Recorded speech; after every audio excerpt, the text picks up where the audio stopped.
right, Casey, so what kind of bike is this that you got here? This is a Kona Libre gravel bike. It's nice carbon, nice and light. Has some wheels built up by Velocity right here in Rapids. All the dirt out.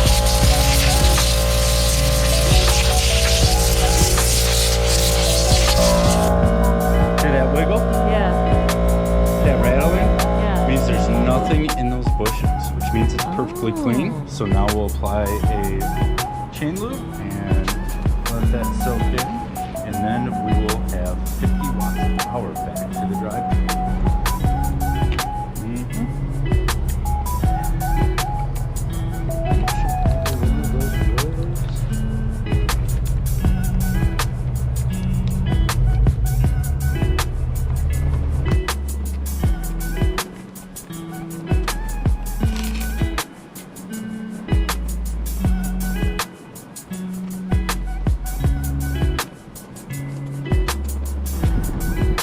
Wheel back on here, see how it shifts.